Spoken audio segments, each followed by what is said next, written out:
Hello guys, welcome back to my YouTube channel BMS Gyan. तो आज हमको पढ़ना है शिला जतु का पार्ट सेकंड।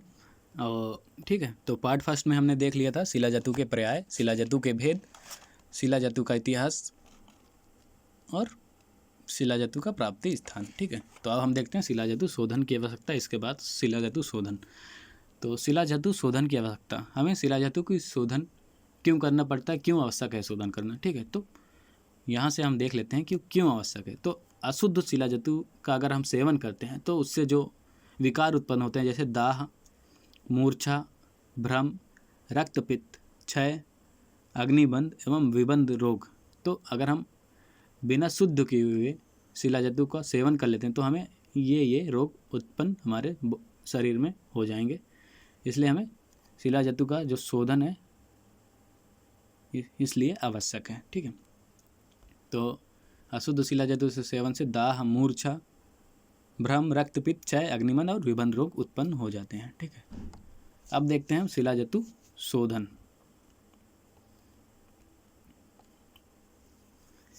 तो इसके लिए जो श्लोक दिया गया है, रस रत्न समुच्चय में अध्याय 2 में 110वां नंबर पर श्लोक है कि क्षार अम्ल गोजलय धौत्यम शुद्धतेव शिला जतु। क्षार अम्ल गोजलय धौत्यम शुद्धतेव शिला जतु।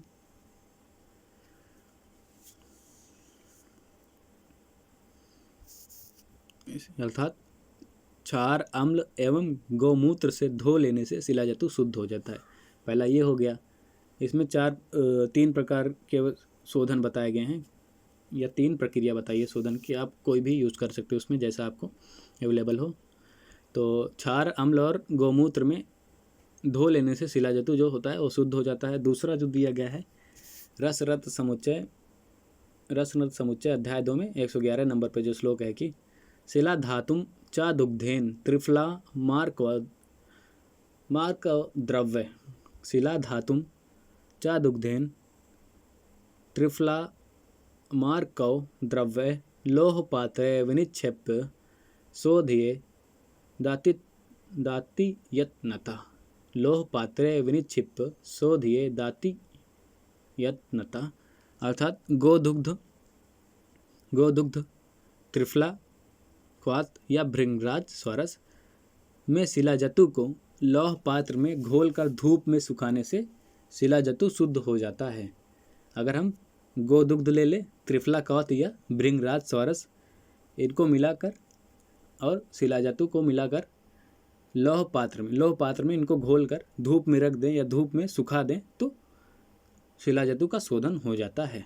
तीसरा जो प्रक्रिया बताई गई है वो रस रत्न समुच्चय अध्याय 2 के 112 नंबर पे बताई गई है, जो कि है क्षार अम्ल गुग्गुलो उपैतय स्वेदनी यंत्र मध्यगे। क्षार अम्ल गुग्गुल उपेतय स्वेदनी यंत्र मध्यगे स्वेदिताम घाटिका मानच्छिला धातु विशुद्ध याति।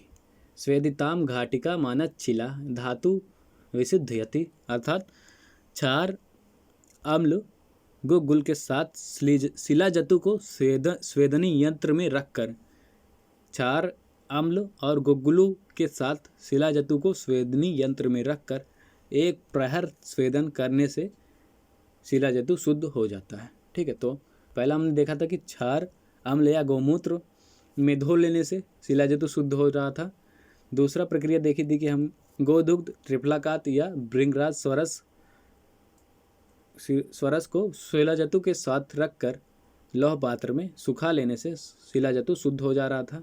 तीसरा प्रक्रिया देख रहे हैं कि क्षार, अम्ल और गुग्गुल के साथ शिला जतु को स्वेदनी यंत्र में रखकर 1 प्रहर स्वेदन करने से शिला जतु शुद्ध हो जाता है। ठीक है, तो ये 3 हैं, इसमें आप कोई भी याद कर लीजिए।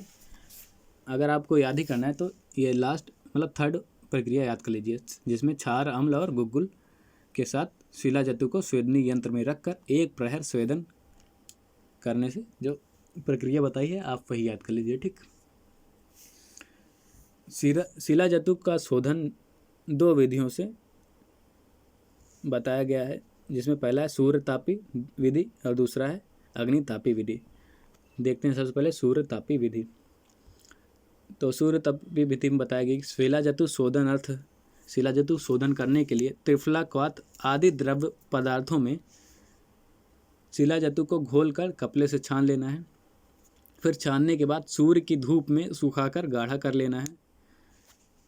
देखिए फिर से बोल रहा हूँ मैं, शिलाजतु शोधन करने के लिए त्रिफलाक्वाथ या किसी अन्य द्रव्य को शिलाजतु में घोलकर कपड़े से छान लेना है। छानने के बाद हमको सूर्य की धूप में उसको सुखाकर गाढ़ा कर लेना है। अतः इसे सूर्यतापी शिलाजीत कहते हैं। और यही प्रक्रिया को या यही शिलाजीत को जो सूर्य के ताप में गाढ़ा हुआ या सूख गया है उसे हम सूर्यतापी शिलाजीत कहते हैं। इस विधि से कई उड़नशील पदार्थों की रक्षा होने से औषधि कर्मों में उपयोगी रहता है। ठीक है, इस विधि से बहुत सारे जो उड़नशील पदार्थ होते हैं वो उड़ते नहीं हैं और जो औषधि कर्म में इनका और इम्पोर्टेंस बढ़ जाता है। ठीक है, तो सूर्यतापी का सीधा सीधा मतलब हो गया कि जो हमें सूर्य की ताप में या सूर्य की धूप में हमको रखकर सुखाना है, वो सूर्यतापी विधि हो गई। अब देखते हैं अग्नितापी विधि। तो त्रिफलाक्वाथ आदि द्रव्य पदार्थों में शिलाजतु को घोलकर कपड़े से छान लेना है। फिर वस्त्र गलित द्रव्य को मंद अग्नि पर धीरे धीरे गर्म करके गाढ़ा कर लेना है। ठीक है, तो हमको त्रिफलाक्वाथ लेना है, उसमें शिलाजतु को घोलकर कपड़े से छान लेना है। फिर वस्त्र गालित द्रव्य को मंद अग्नि पर धीरे धीरे गर्म करके गाढ़ा कर लेना है। अतः अग्नि पर गर्म करने से इसे अग्नितापी शिलाजीत कहते हैं। ठीक है, तो इसमें हमने देखा था कि सूर्य की ताप में सुखा ले रहे हैं, इसमें हम देख रहे हैं कि अग्नि के ताप पे उसको सुखा ले रहे हैं। सिर्फ यही है विधि, सूर्यतापी और अग्नितापी विधि। दोनों में हम त्रिफलाक्वाथ यूज़ कर रहे हैं और कपड़े से छानने के बाद उसको या तो सूर्य में या सूर्य की ताप में रख कर सुखा ले रहे हैं या तो अग्नि की ताप में पात्र में रख कर उसको हीट करके सुखा ले रहे हैं। ठीक है, तो ये हो गया हमारा शिलाजतु शोधन। अब हम नेक्स्ट देखते हैं शिलाजतु मारण। तो इसके लिए जो श्लोक दिया गया है वो ये है कि रसरत समुच्चय अध्याय 2 में 113 नंबर पर श्लोक है, शिलया गंधतालाभ्याम मातुलुंग रसेन च, शिलया गंधतालाभ्याम मातुलुंग रसेन च पुटितो ही शिला धातु म्रियते अष्टगिरी अंडक। एक बार फिर से देखता हूँ, शिलया गंधतालाभ्याम मातुलुंग रसेन चा पुटिते ही शिला धातु म्रियते अष्टगिरी अंडक है। ठीक है, अर्थात शुद्ध शिलाजतु को शुद्ध मानशिला, शुद्ध गंधक, शुद्ध हरताल के साथ समान भाग में खल्व यंत्र में डालकर, देखिए फिर से बोल रहा हूँ मैं, शुद्ध शिलाजतु को शुद्ध मानशिला, शुद्ध गंधक, शुद्ध हरताल के साथ समान भाग में खल्व यंत्र में डालकर मातुलुंग नींबू स्वरस की भावना देकर 8 उपलों का पुट देने पर भस्म बन जाती है या शिलाजतु का मारण हो जाता है। तो इसमें हमको शुद्ध मानशिला लेना है, शुद्ध गंधक लेना है और शुद्ध हरताल लेना है। इनको शिलाजतु के समान भाग में लेकर खल्व यंत्र में डालकर मातुलुंग नींबू स्वरस की भावना देकर 8 उपलों का पुट देना है और पुट देने के बाद जो भस्म बनती है वो शिलाजतु की परफेक्ट भस्म बनती है और इसी प्रक्रिया को हम शिलाजतु का मारण कहते हैं। ठीक है, अब हम नेक्स्ट देखते हैं शिलाजतु सत्पातन। ठीक है, तो इसमें क्या बताया गया है कि शुद्ध शिलाजतु को द्रावक गढ़ के साथ पीसकर, शुद्ध शिलाजतु को द्रावक गढ़ के साथ पीसकर अम्ल द्रव्यों की भावना देकर मूसा में रखकर तीव्र अग्नि में दमन करने पर लौह सादृश सत्व निकलता है। ठीक है, तो हमको शुद्ध शिलाजतु को द्रावकगण में क्या क्या आते हैं आपको पता है?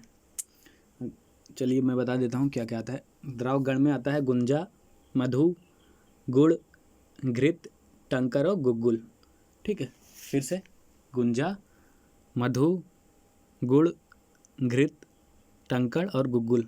ठीक है, इसे हम द्रावकगण बोलते हैं या धातु द्रावकगण भी कहते हैं। ठीक, तो शुद्ध शिलाजतु को द्रावकगण के साथ पीसकर अम्ल द्रव्य की भावना देना है। भावना देने के बाद हमको मूसा में रखकर तीव्र अग्नि में दमन करने पर जो लौह सादृश सत्व निकलता है, इसी को हम शिलाजतु सत्पातन कहते हैं और इसी प्रक्रिया को हम शिलाजतु सत्पातन कहते हैं। ठीक है,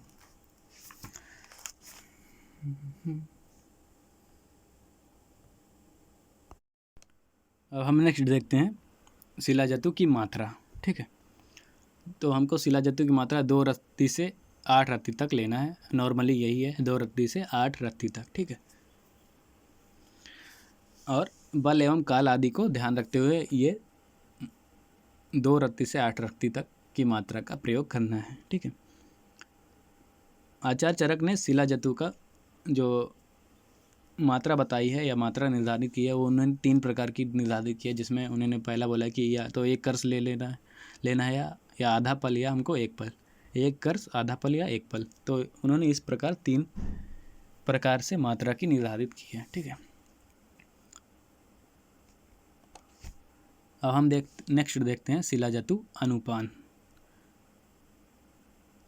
तो शिला जतु का जो अनुपान है वो यह है कि दुग्ध, तक्र, मांस रस, युष, जल, गोमूत्र, विविध रोग हर स्वरस एवं क्वाथ आदि के अनुपान से शिला जतु का सेवन करना है।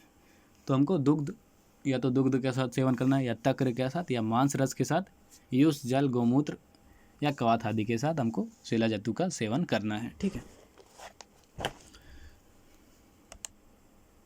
अब हम देखते हैं शिला जतु के गुण कर्म। शिला जतु के गुण भी और दोनों कर्म भी। ठीक है, तो जो शिला जतु होता है वो ज्वर व्याधि नाश प्रशमन होता है, जो ज्वर को प्रशमन करता है या ज्वर का शमन करता है। मेधा स्मृति वर्धक होता है, तो इसका मेधा और स्मृति का वर्धन करता है। बल्य होता है, छेदक होता है, मेधर होता है, मूत्र रोगनाशक होता है या क्षमा नाशक होता है। बलि पलित नाशक होता है, जो बाल वाल झड़ते हैं उसका भी नाशक होता है। त्वक रोगहर मतलब त्वचा के जो रोग होते हैं उसको भी हरने वाला होता है। आम का पाचन करने वाला होता है, आम पाचक। कफ रोगहर, कफ के जो रोग होते हैं उनको हरने वाला या उनको नाश करने वाला होता है। उदर, प्रमेह, गुल्म, प्लीहा, अस्मरी, सरकरा मतलब शुगर, पांडु, सोफ और अग्निबंध नाशक होता है। तो उदर रोग नाशक, प्रमेह नाशक, गुल्म नाशक, प्लीहा नाशक, अस्मरी नाशक, सरकरा नाशक, पांडु नाशक, सोफ नाशक और अग्निबंध नाशक होता है। ठीक है, आचार्यों ने कहा है कि पृथ्वी पर ऐसा कोई साध्य रोग नहीं है जो शिला जतु का सेवन करने पर दूर नहीं होता। तो शिला जतु में ऐसे गुण कर्म हैं, इतने गुण कर्म हैं कि वो पृथ्वी पर जितने भी रोग होते हैं, साध्य रोग, वो सबको ठीक करने या शमन करने में सक्षम होता है। ठीक है, अब हम हमारा लास्ट पॉइंट देखते हैं शिला जतु के प्रमुख योग या शिला जतु के विशिष्ट योग। तो जो शिला जतु का प्रमुख योग बताया गया है, आरोग्य वर्धनी वटी में, चंद्र प्रभा वटी में, शिला जत्वादि लौह में, शिवा गुटिका में और शिला जत्वादि वटी में। ठीक है, तो आरोग्य वर्धनी वटी और कहीं आया था, जो हमने टॉपिक पढ़ाया है अभ्रक, व्याक्रांत, माक्षिक और विमल, तो उसमें कहीं आया था। तो आप नीचे कमेंट बॉक्स में कमेंट करके बताइए कि किस द्रव्य के प्रमुख योग में आरोग्य वर्धनी वटी आया था। ठीक है, तो मिलते हैं नेक्स्ट वीडियो में सस्यक का टॉपिक लेके। तब तक बने रहिए हमारे चैनल के साथ। लाइक, कमेंट और सब्सक्राइब करना मत भूलिएगा। अगर आपको इस टॉपिक में कोई भी डाउट हो तो आप हमें नीचे कमेंट बॉक्स से अपना क्वेश्चन पूछ सकते हैं। ठीक है, तब तक के लिए धन्यवाद।